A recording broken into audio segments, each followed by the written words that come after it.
Wow.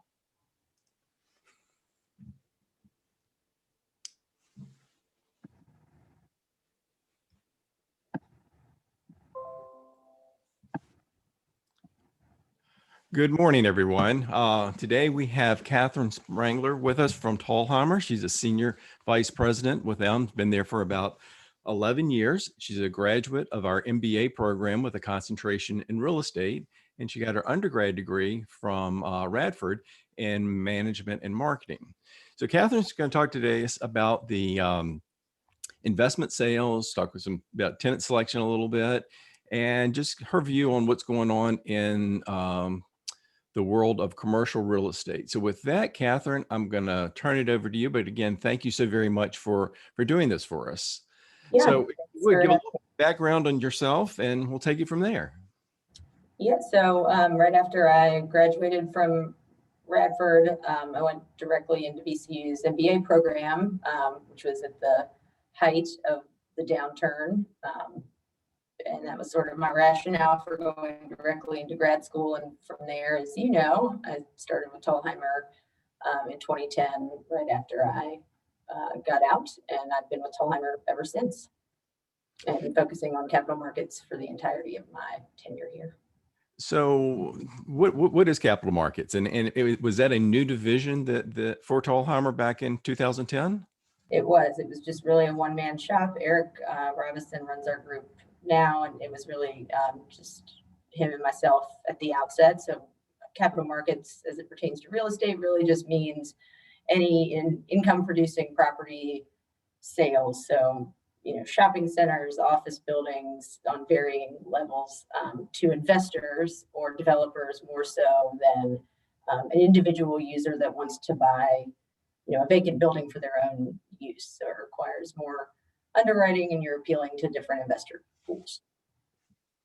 So with kind of the overview of commercial real estate, do you guys focus on what I would call all the food groups, meaning multifamily, retail, office, and industrial, or do you specialize in a certain area? So our group as a whole focuses on, you know, all four of those. I primarily focus on retail, single tenant, some multifamily, and that's really the nature of our market, more so than what you would see in a primary market where everybody is very exclusive to the product type that they focus on. Here, there's a little bit more overlap because of developer relationships. We're more secondary to tertiary than, say, you know, obviously New York or Miami or another group. So primarily for me, it's retail and single tenant, triple net deals on, you know, all property types. So what do you see as far as commercial real estate trends?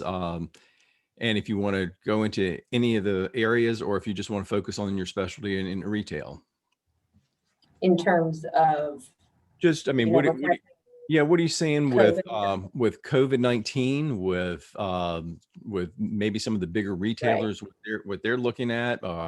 Is there a shift from those credit types of tenants to more local tenants, or just kind of what's going on in the area? So generally, you know, even pre-COVID, there was a premium assigned to, you know, industrial and multifamily because of the, you know, the impact of, you know, e-commerce and online retail. And some would argue that some retail had been suffering prior to that. I think COVID has really kind of put a halt on traditional retail investment sales with non-grocery anchored centers. So things that really are not siloed from, you know, an e-commerce. If you're not internet resistant, there's just reservation from the lending community, which ultimately trickles down to the investor base. So right now we're sort of seeing a lot of single tenant net deals. So that would be, you know, a freestanding like dialysis clinic, as odd as that sounds. Those are a pretty hot commodity at this point. They're necessary. They're credit-worthy tenants. They have long-term leases.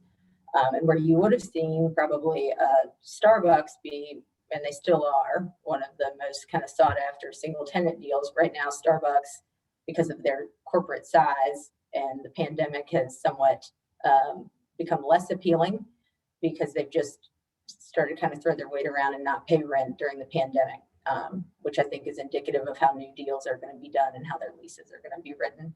And you're seeing that across the board. And you're watching a lot of big box retailers like Regal, theater, entertainment uses. They're all going in to, restructure bankruptcy, figure out how they're going to survive these new restrictions, social distancing. Do you see them putting any special provisions in their leases that would allow them to not pay their rent in the event of something like a COVID-19 or other We've things? already seen it. That's real time right now. So things that we would not have seen 9 months ago, we're seeing now. And so we're writing the leases for these groups now. And you have to remember that those particular uses won't be developed for another 9 months to a year. So you don't really see the impact of what happens to the sale value until probably 18 months to 2 years out. Because developers that build the Starbucks and want to sell the Starbucks with as much remaining lease term on it as possible, without incurring capital gains tax, have to hold it for a year, and then they'll sell, and then that's really when the market is going to react to those new types of leases. And if they can shut down at any time and cut off that revenue stream, an investor is going to be, it's going to be much less appealing to somebody at a 5% cap rate. So other than kind of anecdotal that is just not as appealing, have you seen anything or just discussions with investors that they're just saying, maybe this just isn't where I want to park my money for in a net lease deal? They're saying, what are some other things? So is there market resistance or perceived market resistance to it? 100%, and it all depends on the type of investor. But if an investor is leaning heavily on, the lending community, basically CMBS debt is frozen right now. Non-recourse debt is hard to come by. So local banks, yes, are still lending on deals, but more on the credit worthiness of the investor themselves versus the nature of the property. It's all intertwined. But yes, there's, the buyer pool's kind of hanging on for the time being, but you do also have folks who are concerned about the prospect of 1031s going away. And I think we'll start to see a lot of volume of 1031 money and also distressed assets once this is done, where some investors are going to throw their hands up and say, we're out of this game. That was too stressful and we don't want to deal with it. Is there any, I guess, bright light out there? I mean, is it a particular type of freestanding retail that kind of is the preferred asset class, whether it's a Wawa, whether it's the CVS, the Aldi? You mentioned Starbucks, but are there some that still are in favor? Sure. Wawas and gas uses are, very much in favor. They're generally 20-year leases and they have rent escalation. So you've got a secure income stream that's increasing over the whole period. And that's very attractive to somebody who wants to use that as more of an estate planning mechanism to say, I'm old. I don't want to have a management intensive investment on my hands. I want something that in the event something happens, my children will be left with an income stream that is safe and easy, and it's basically a check in the mail, as opposed to a shopping center that you would think of like any grocery anchored shopping center with several small tenants is very management intensive, and it requires a lot more owner involvement, even with a management company, with no guaranteed returns. Well, and so as interest rates have declined in the last year or so, where have you seen cap rates on these type of assets? That's the funny part. So normally a cap rate follows suit, because the lower the interest rate, the more palatable it is to have a lower return. But right now, the risk that's posed by some of these national tenants not paying rent at all makes the investment itself inherently more risky. So with that comes a requirement of a higher return parameter, and whether or not you can actually get debt on them. And in which case, like a Wawa, you would. And those have pretty much stayed the same. Now, I would say on the multifamily and the industrial side, there is debt out there for that product type, and those cap rates are very compressed, and there's not much product at all. because the people that are selling those deals have to also decide, where do I want to put my money?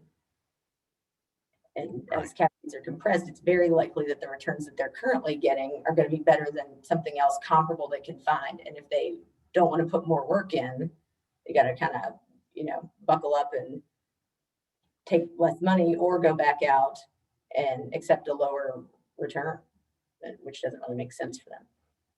Right. And shifting gears a little bit here. A few years ago, you came in and spoke to one of my classes, and we were talking about tenant selection. And in fact, one of my classes right now, they have a case that they're trying to figure out tenant selection.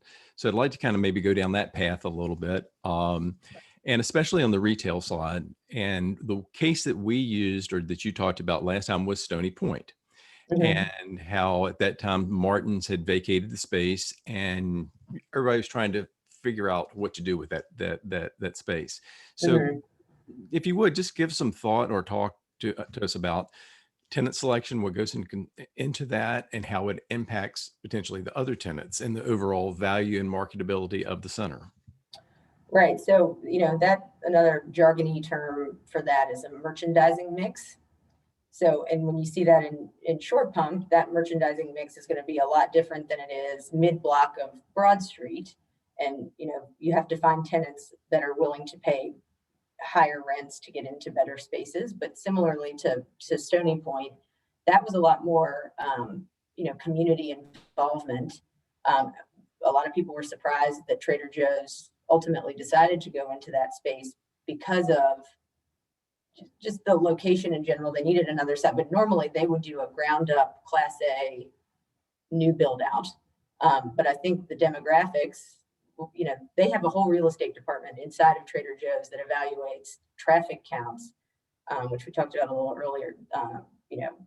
Demographics in terms of population, median income, new development, where people are going to and from employment hubs, and all of those things, have to check the boxes in order for them to go there. So retailers obviously are going to pay to get better tenants in there, because ultimately it makes the center more valuable for them when they go to sell the center, which most investors of that size have a designated hold period. They don't hold them forever like a local guy who's just owned 4 or 5 apartment buildings in the Fan, which some of your class probably lives in. You probably don't love that guy that much. But they have a designated 7 to 10 year hold period based on the debt they're able to get. So the better the tenant mix, the less risky and the lower the cap rate at the time of sale, which ultimately makes the center more valuable. So what you want to see when you go buy a center is that you have a strong anchor. You've got Trader Joe's, you've got a high-end restaurant with a high-end local user, you've got a liquor store, which is a government lease, right? You really can't get much better credit. So they always say, if you find the center that's got the grocery store and the liquor store, that center's going to be fine. If you've got a grocery store with a church in it, as bad as that sounds, probably not going to last very long. So it's really about who's able to pay rent over the course of the term and how safe the investment is. So those tenants are going to be much more attracted to, Short Pump if you're on a national level, if you're the, Kava or,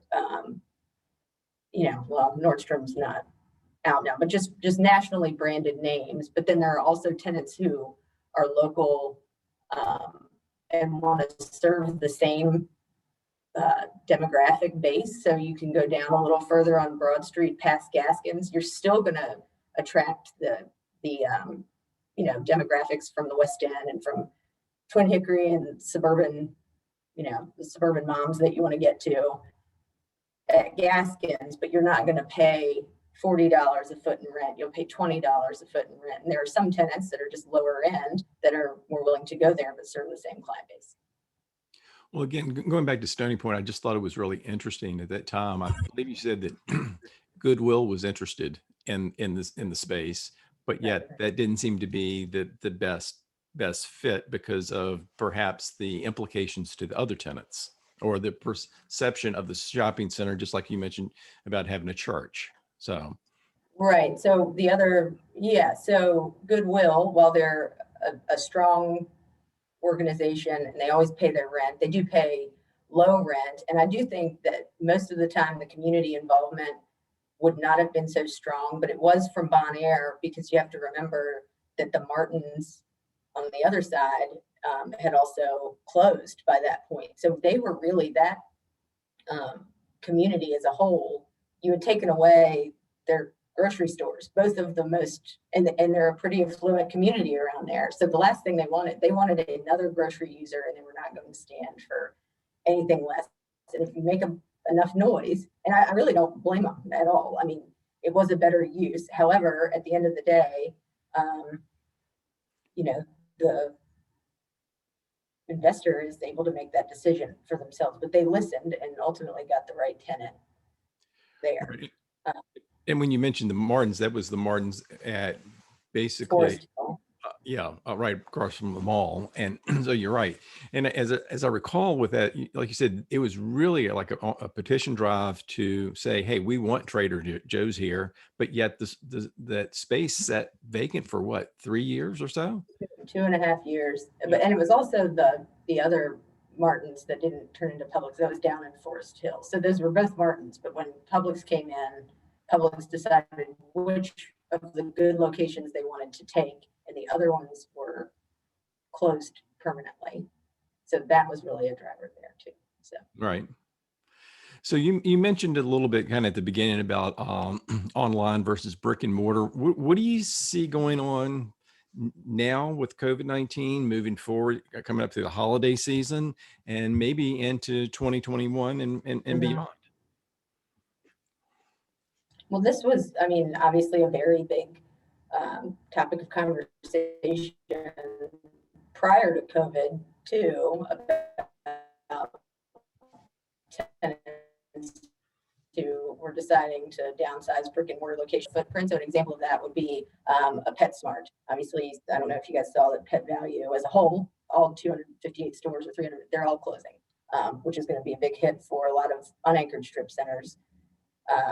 So, you know, that the reconfiguration of larger box stores to accommodate online sales was already in the works. The fact that now COVID-19 has had a greater impact on some of these stores altogether, I think you're going to see more companies in bankruptcy. I think you're going to see a reset of retail rents, because if you can't have as many people in your Chipotle as you used to be able to have, you're not going to be able to pay your rent. So as a rule of thumb, 8% of your sales are generally what you would be paying in your rent on a good day. So if that number increases and instead you're saying, hey, to keep this rent, it just went from 8%, but I'm only making this much money, and now it's turned into 15%.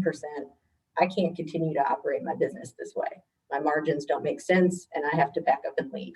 So landlords don't want them to leave. So at their next option, I think you're going to see renegotiations by a lot of those tenants, and landlords are going to be sort of hogtied to agree with them, because same goes for all tenants.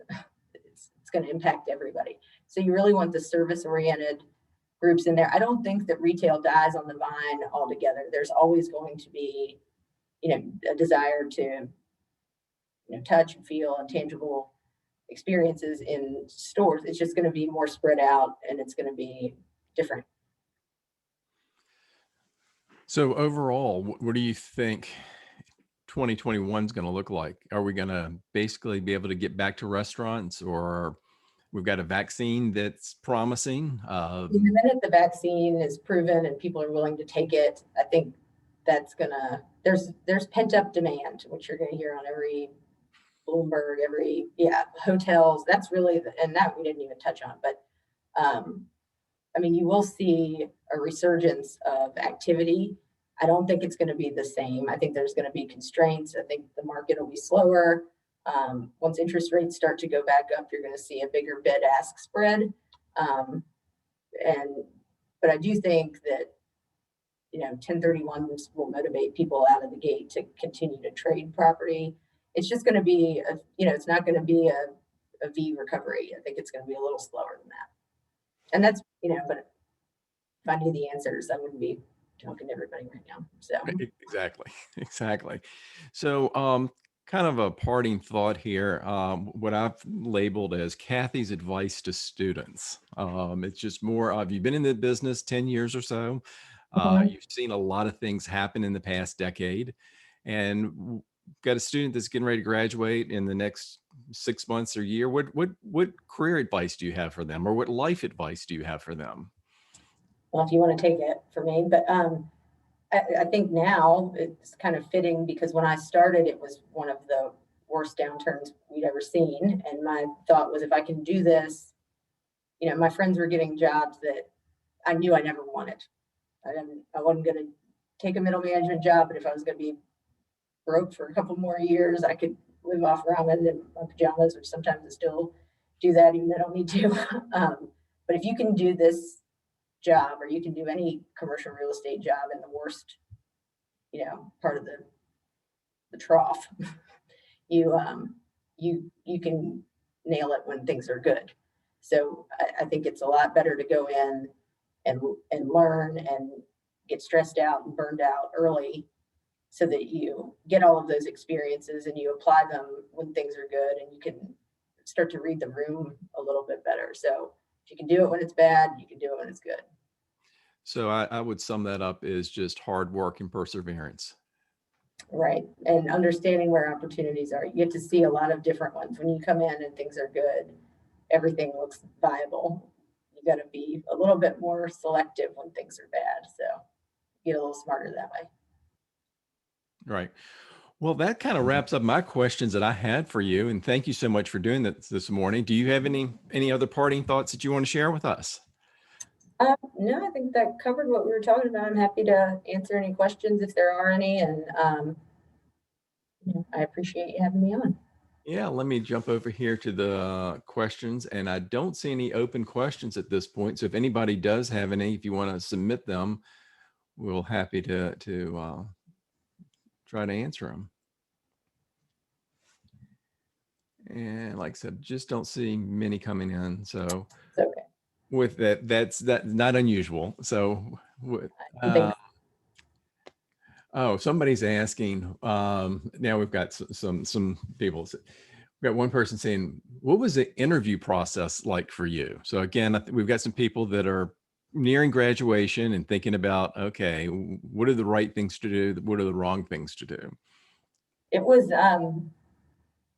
exhaustive. And in fact, I turned the job down the after going through the initial interview process because I kept getting the nature of our job. And like I'm sitting here right now, there are people that are calling me, and you're sort of at the behest of your clients, which sounds bad, I think, to some people, but you also have to remember that if you're on the other side and on the principal side, which I've also considered, we get to sell the deals and do it all ethically, and everything's great about that. And at the end of the day, when the deal's done, we get to go home, and our investors and our clients have to deal with the decisions that they've made for a lot longer, whether they're good or bad, right? So that there's a trade there. But when I was being interviewed, Eric, who runs our group, constantly canceled on me, constantly, had other things he needed to do. He wanted me on board, but he never had the time to really sit down for an interview. And that gives you the impression that, you're not really, it's not of importance that you're there or that you're not wanted, but really that's just the nature of the job. So I interviewed with probably 4 or 5 different people. They asked me to come on, found out what the comp structure was. It was intimidating. I said no. Then I talked to a few more people about it and decided, I could give it a shot for a couple of years. But I think the most important thing is, to get on the phone and to call somebody. Don't email people. I mean, our email inboxes are just, they're full. So if you really want the job and you want to be in sales and you want to get in with a particular company, you just have to find the right person in there, and nag them enough. So it's about relationships, and it's like with our student organization, Row Epsilon, their motto is it's not only the grades you make, but the hands you shake. Well, you can't shake too many hands in this environment, but like you said, pick up the phone and talk to folks. Okay. Got another question. It says, I'd like to hear your thoughts on the future of retail development into mixed use communities, including residential. And what I immediately think of there is Regency. So again, your thoughts on what you see going on, maybe in some of those redevelopment opportunities. Yeah, so I mean, I don't know if they are aware, I mean, we own Regency, and, that is gonna be, we just gotten approval on a significant portion of that for residential. Um, and I think you're gonna see a lot more kind of creative thinking on big box redevelopment. I think what you're gonna start seeing is a lot of last mile mixed use as opposed to the suburban. That's what you'll see in a more suburban area. I think the redevelopment into multifamily is largely, urban.